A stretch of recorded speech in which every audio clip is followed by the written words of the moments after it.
इस एक ही बात में आपका सब काम पूरा हो जाएगा। कोई चाह बाकी नहीं रहेगी, कोई काम बाकी नहीं रहेगा। अभी से रटना शुरू कर दो भगवान का नाम, राधा राधा कृष्ण कृष्ण हरि हरि। अगर हृदय में भाव कम हो तो भी चलेगा, आप कहना शुरू कर दो।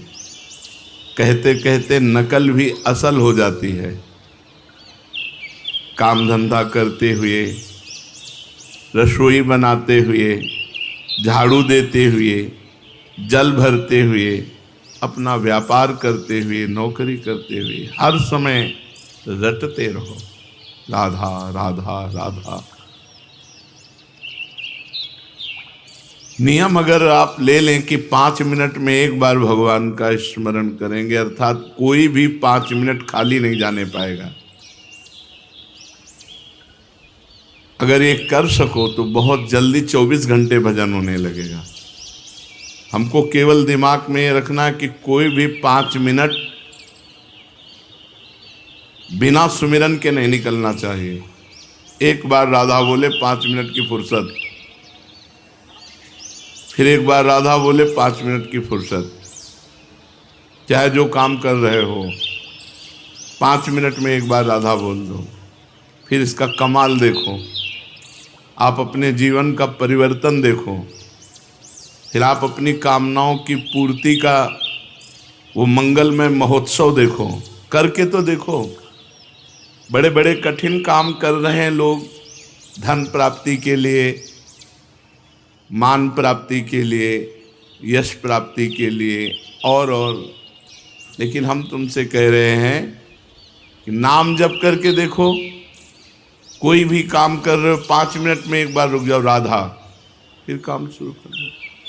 5 मिनट में फिर बोलो राधा, और जब खाली समय हो तो हर समय राधा राधा। कोई चाह बाकी नहीं रह जाएगी, सब चाहें पूरी हो जाएंगी। फिर तुम्हारे लिए कोई कर्तव्य नहीं, इसी से भगवत प्राप्ति हो जाएगी।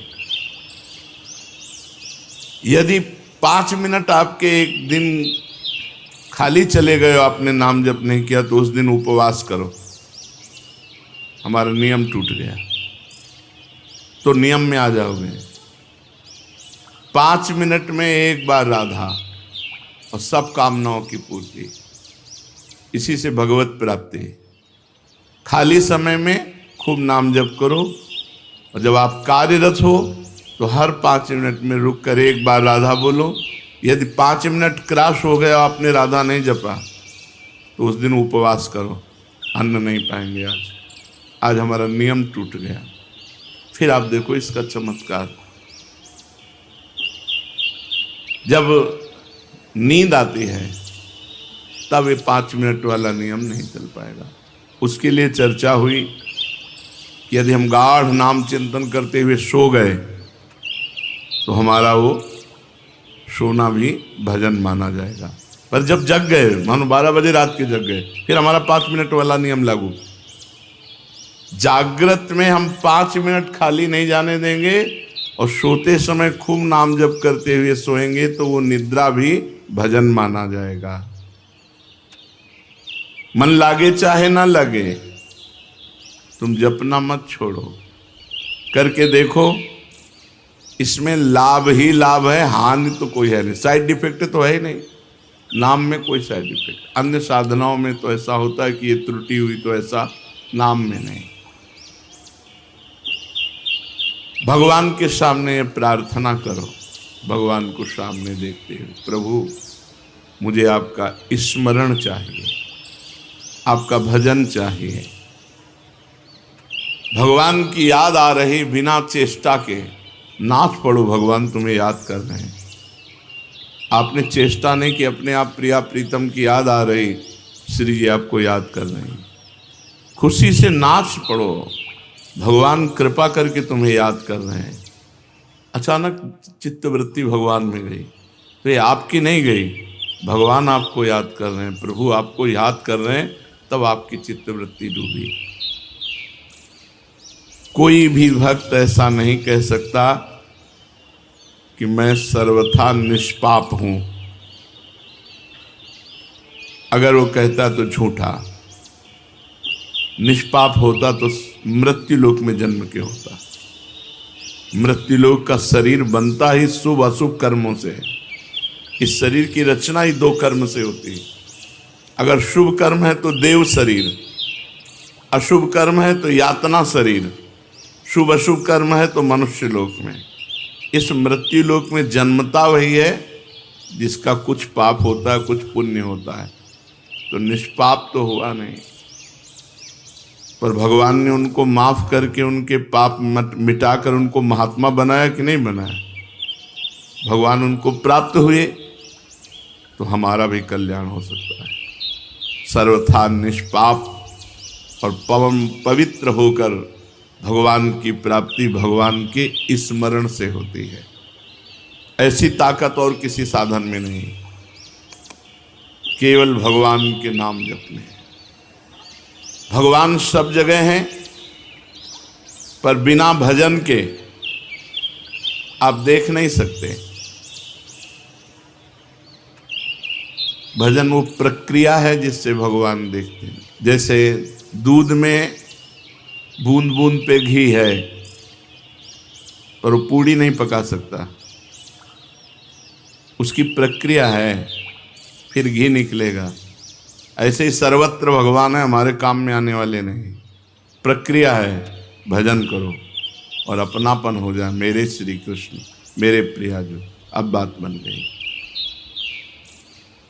एक आदमी की गाय बीमार हो गई। वैद्य ने कहा कि तुम गाय को काली मिर्च खिलाकर ऊपर से 1 पाव घी पिला दो, ठीक हो जाएगी। उस आदमी ने गाय को काली मिर्च तो दे दी, पर घी नहीं दिया। उसने सोचा कि रोज गाय के दूध से 1 पाव घी निकलता है, अतः एक दिन गाय को नहीं दूंगा बस, जिससे घी उसके भीतर रह जाएगा और काली मिर्च तो जा ही रही, काम कर देगी। परंतु इससे गाय ठीक नहीं हुई। वैद्य के पास गया। वैद्य ने कहा जो अनुपान बताया वो, उसने अपनी बात बोली, मूर्ख हो, गाय का दूध दुहो और उसका घी निकालो और फिर काली मिर्च के साथ पवाओ। भगवान सब जगह है, हमारे काम आ रहे हैं क्या? हमें आनंद मिल रहा है क्या? हमारी दुर्गति रुक रही क्या? नहीं। प्रक्रिया करो भगवान का भजन। सबके हृदय अछत विकारी, सकल जीव जगदीन दुखारी, तहाँ वेद अस कारण राखा, भजन प्रभाव संत श्रुति भाखा। सर्वत्र भगवान है, पर सबके हृदय में अछत विकारी परमात्मा होते हुए सब दीन है, दुखी है, चिंतातुर है, मृत्यु को प्राप्त हो रहे हैं। क्यों? बोले वेद और संतों ने कहा है कि भजन का, अगर भजन कारण है भगवान के प्रकट होने का, भजन रूपी कारण नहीं तो भगवान रूपी क्रिया प्रकट नहीं होगी, फिर काम में आने वाली नहीं। जैसे दूध में घी है, पर बिना मथे नहीं आएगा। दूध को औंटना होगा, दही जमाना होगा, मथना होगा, मक्खन निकाल, फिर घी आएगा। ऐसे ही संत संग करना होगा, अच्छे आचरण करने होंगे, खूब नाम जप करना होगा, तब भगवत साक्षात्कार होता है। भगवान सब जगह रहते हुए भी हमें आनंद नहीं मिल रहा। आनंद मिलेगा, उनका स्मरण करो, बेड़ा पार हो जाएगा। जहां से चाहो वहां से प्रकट कर सकते हो। देखो प्रहलाद जी ने खंभे से प्रकट कर दिया नरसिंह भगवान को, कुत्ते से प्रकट कर लिया नामदेव जी ने, जहां से चाहो भगवान को प्रकट। एक नाथ जी ने गधे से प्रकट कर लिया। जहां चाहो वहां भगवान प्रकट कर लो, तुम्हारे पास भजन होना चाहिए। गोपिकाओं ने तो सर्वत्र प्रकट कर लिया, जित देखूं तित श्याममयी है। उनको याद करो, उनका भजन करो। पापी या पुण्यात्मा कैसा भी क्यों न हो, केवल भगवान के नाम जप करने से उसे शांति मिल जाएगी, परम शांति। गाय का दुहना, उसमें दही मथना और बड़े, उसमें तो बड़ी मेहनत है, इसमें तो केवल राधा राधा राधा राधा राधा राधा, इसमें मेहनत नहीं है, केवल याद करना है, हमें और कुछ नहीं करना, भगवान की याद करनी, स्मृति, भगवान का सुमिरन। यद्यपि भीतर में राग द्वेष है, काम क्रोध है, मोह मद है, ये वृत्तियां रहने के कारण सच्चा भजन नहीं होता। फिर भी आप बार बार भजन कीजिए, बार बार नाम जप कीजिए। जैसे पुरानी मोटर एक बार में स्टार्ट नहीं होती, 10-12 बार किसी न किसी झटके में स्टार्ट हो जाएगी। ऐसे ही हम बार बार राधा राधा राधा राधा, तो किसी में एक में कनेक्शन मिल गया, स्टार्ट हो गया राधा राधा राधा राधा राधा राधा।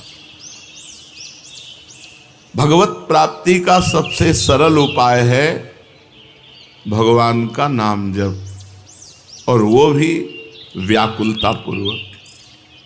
तद्विस्मरणेन परम व्याकुलतेति, अगर थोड़ा भी छूटे तो हृदय में व्याकुलता हो जाए। ये सब साधनों में महान साधन है।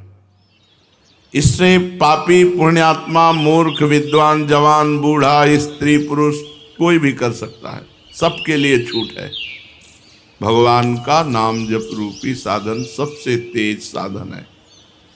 ज्ञान योग, कर्म योग, भक्ति योग आदि कोई उपाय समझ में ना आए तो कोई जरूरत नहीं, बस केवल तुम हृदय से पुकारो, हे प्रभु मैं आपको भूल न जाऊं, और खूब नाम जप करो। मंत्रों में अनुष्ठानों में उतनी शक्ति नहीं जितनी शक्ति आर्त भाव से भगवान को पुकारने में है। राधा राधा राधा। तुम बीमार हो, तुम्हारी बीमारी मिट जाएगी, तो तुम्हारी नहीं मिटी तो हमारी क्या मिट जाएगी। नहीं, जिसे कहे कि तुम बीमार हो, इसमें लिखा है सब बीमारी तुम्हारी मिट जाएगी। तुम्हारी किडनी फेल है, डायलिसिस होता है, बीमार हो तो तुम्हारी बीमारी। हम हर समय खूब आनंदित रहते हैं, श्री जी के बल से खूब प्रसन्न रहते हैं। कभी हमको शोक दुख, एक सेकंड के लिए चिंता नहीं होती कि मैं बीमार हूँ।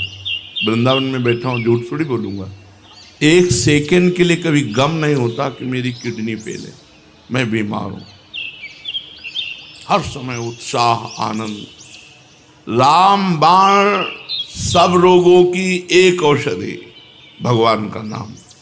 गोस्वामी तुलसीदास जी महाराज, जासु नाम भव भेषज हरनि घोर त्रयशूल, जिसका नाम दैहिक दैविक भौतिक तापों का नाश करने वाला और भव रोग की अचूक रामबाण औषधि नाम।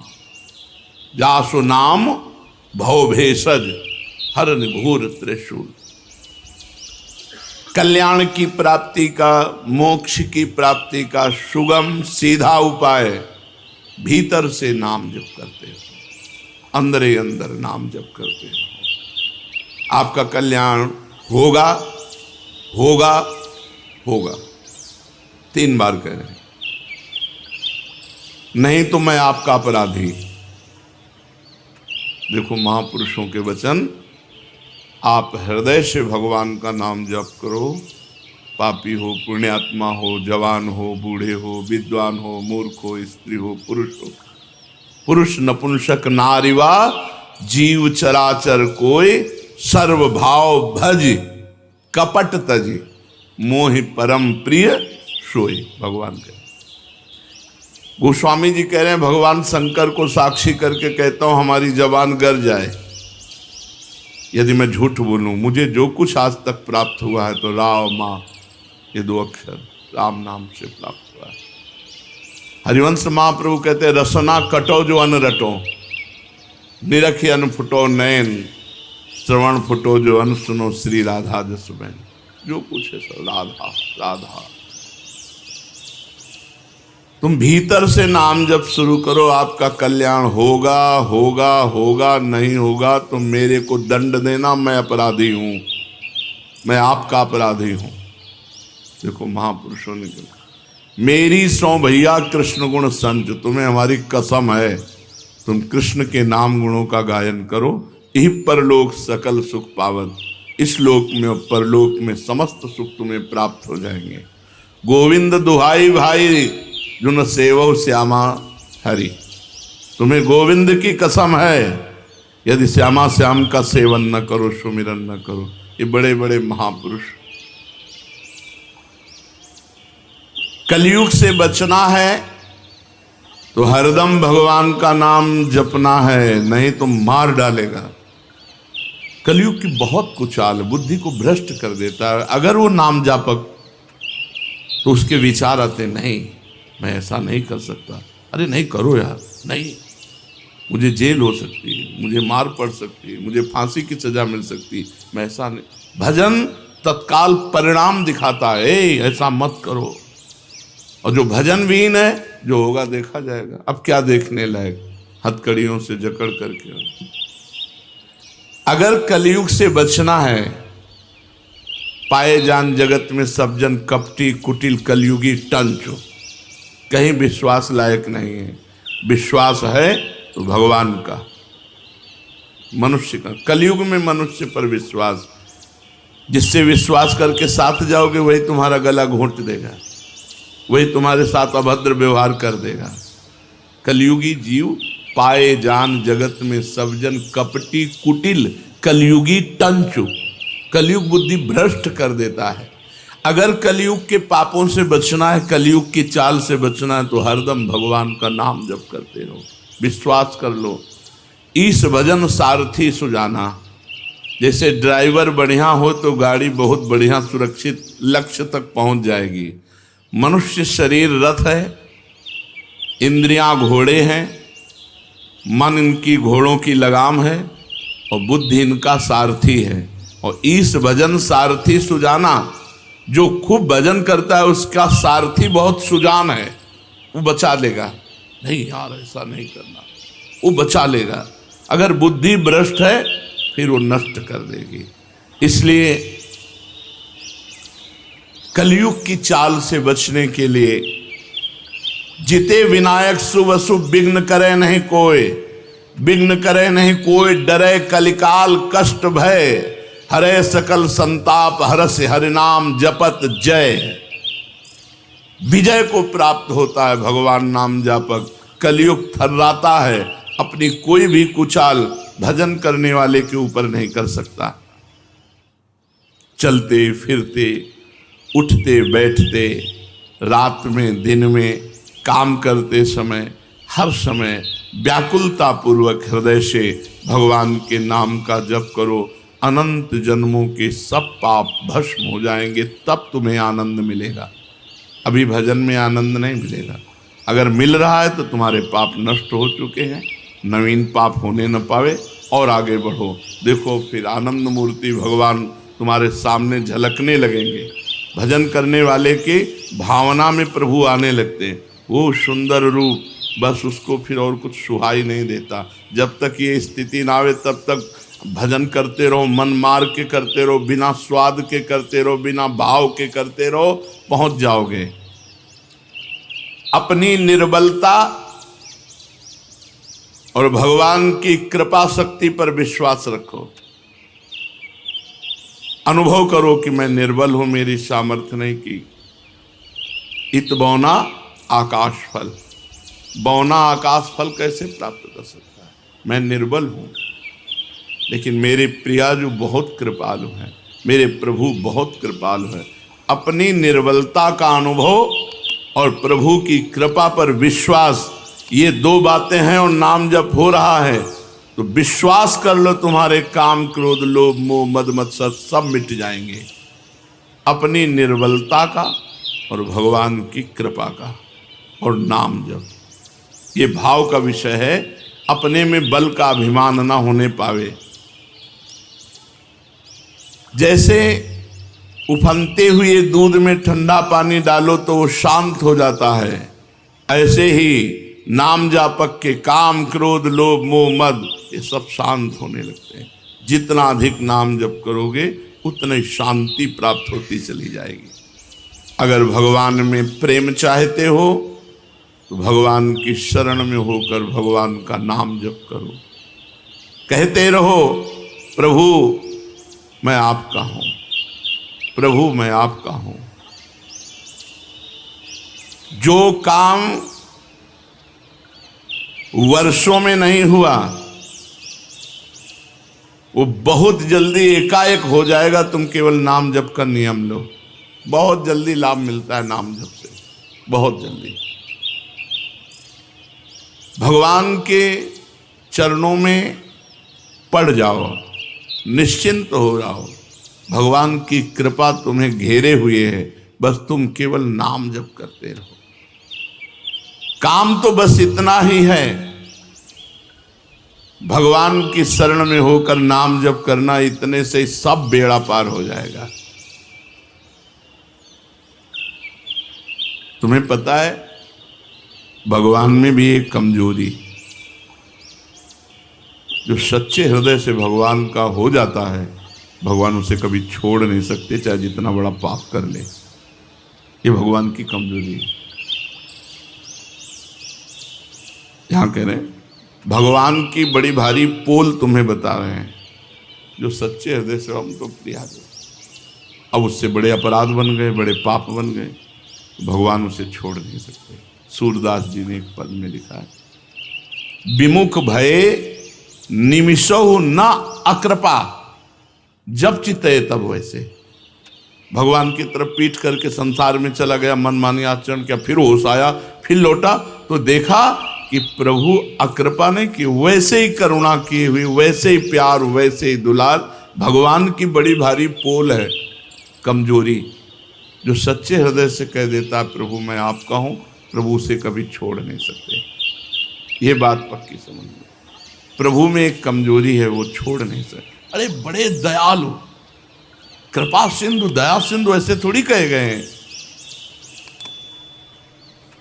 अगर आप सच्चे हृदय से पुकारो तो बहुत जल्दी आपके नेत्र गोचर हो जाएंगे। कौन चाहता है भगवान से मिलना? हृदय से देखो, हृदय से हम भोग भोगना चाहते हैं, हम अच्छा खाना चाहते हैं, चैन से सोना चाहते हैं, हम जो चाहें वो मिलता रहे। भगवान की चाह हो गई जिनको, उनको भगवान न मिले, ऐसा हो कैसे सकता है? भक्त जहां कहीं भी, चाहे धीरे से बोले, चाहे जोर से बोले, चाहे मन से बोले, भगवान अपने कानों से सुनते रहते हैं उसकी बात। मन ही मन वो भगवान से बात कर रहा तो भगवान मन में बैठ के सुन रहे हैं, वाणी से कह रहा है तो भगवान पास बैठ के सुन रहे हैं। भगवान तुम्हारी बात सुन रहे हैं, विश्वास करो। ऐसा कभी मत सोचो कि मैं जो बोल रहा हूं भगवान नहीं सुन रहे।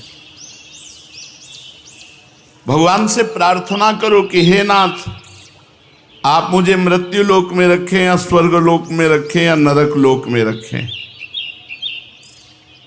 अपमानित रखें या सम्मानित रखें, दुखी रखें या सुखी रखें, जैसे चाहो वैसे रख लो। एक बात हमें दे दो, आपका भजन न छूटे। भक्त यही मांगता है, जैसे चाहो वैसे रखो। तो फिर हमें शिकायत क्या है? भजन न छूटे, हमारा भजन चलता रहे। प्रभु मैंने ना जाने किन किन जन्मों में आपके प्रतिकूल क्या क्या आचरण किया, इसका मेरे को पता नहीं, पर किया होगा। मैं आपसे प्रार्थना नहीं कर रहा हूं कि आप उन कर्मों को भस्म कर दीजिए, उन कर्मों का दंड मुझे दीजिए, मैं भोगने के लिए तैयार हूं। मुझे किसी परिस्थिति से भय नहीं, मुझे कोई असंतोष नहीं, पर एक चाह है, आपका भजन न छूटे। ये बातें हृदय में बैठाने की हैं। जेहि जोनि जन्मो कर्म बस, तहाँ राम पद अनुराग हो। आपके नाम जप में, आपके चिंतन में मेरे कर्मों का बहुत बड़ा रजिस्टर होगा, क्योंकि अनंत जन्म हो गए इस माया में। न जाने कौन कौन से पाप कर्म किए, किस किस परिस्थिति के परवश होकर क्या क्या कर्म किए। उन संपूर्ण कर्मों से सर्वथा रहित करने के लिए मैं आपसे प्रार्थना नहीं कर रहा कि आप हमारे अनंत जन्मों के पाप नष्ट कर दो, सब कर्म हटा दो, मैं एकदम सुखी हो जाऊं। नहीं, मुझे दुखी रखो, मेरे कर्म के अनुसार दंड दो, पर आपकी याद बनी रहे, आपकी स्मृति बनी रहे, आपका विधान समझकर मुझे किंचन मात्र दुख नहीं होगा। और आपके विधान को समझने की शक्ति भी मेरे में नहीं, आप ही देंगे। तो हे नाथ, आज से बुद्धि लगाना बंद, केवल मैं आपकी तरफ देखूंगा। विपत्ति आएगी तो आपकी तरफ देखो, आपने भेजा है, स्वागत है, आओ विपत्ति। संपत्ति आएगी तो आपने भेजा है, स्वागत है। पर इस विपत्ति संपत्ति के चक्कर में आप ना छूट जाएं, मैं देखूं आपकी तरफ ही, आपका ही सुमिरन करूं। हे नाथ, न मुझ में समता है, न मुझे तत्वबोध है।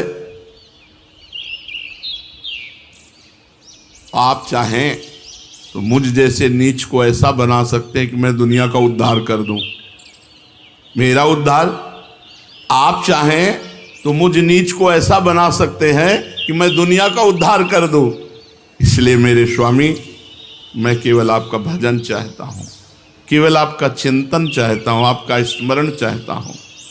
भगवद स्मरण समस्त साधनों का सार है। भगवान को जो याद कर रहे हैं, उनके जन्म के अमंगल नष्ट हो रहे हैं। बहुत बड़ा हिसाब रखा हुआ, सब नष्ट होता जा रहा है। लाभ ही लाभ उनके जीवन में, हानि शब्द है ही नहीं। सत्संग की बात को पकड़ लो। भगवान के नाम जप स्मृति से बढ़कर कोई साधन नहीं, सबकी सार बात है। हर समय जो नाम जप करता है, उसका नाम जप करते हुए शरीर छूटता है और भगवान को प्राप्त होता है। हमें अभ्यास अंतिम निर्णय के लिए करना है। अंतिम निर्णय का पता नहीं कब श्वास छूट जाए, इसलिए हर श्वास में हम नाम जप करते हैं। अपनी बुद्धि मत लगाओ, नाम जप कर रहे हैं, ये तो नहीं बदला हमारा, ये तो ठीक नहीं हुआ, हमारे अंदर ये विकार है। शंका मत करो, बस तुम प्रभु के होकर उनका नाम जप करो। कोई भी काम करो, कहीं भी जाओ, किसी भी देश विदेश में जाओ, बस भगवान का नाम पकड़ लो। भगवान के याद करने मात्र से मनुष्य संसार बंधन से छूट जाता है। यस्य स्मरण मात्रेण जन्म संसार बंधनात् विमुच्यते। नमस्तस्मै विष्णवे प्रभु विष्णवे। भगवान को याद जो करते हैं वो सिद्ध हो जाते हैं, उनके सारे कार्य सिद्ध हो जाते हैं। भगवान को जो बार बार नमस्कार करते हैं, प्रणाम करते हैं, भगवान की शरण में होते हैं, नाम जप, इससे बड़ा कोई साधन नहीं।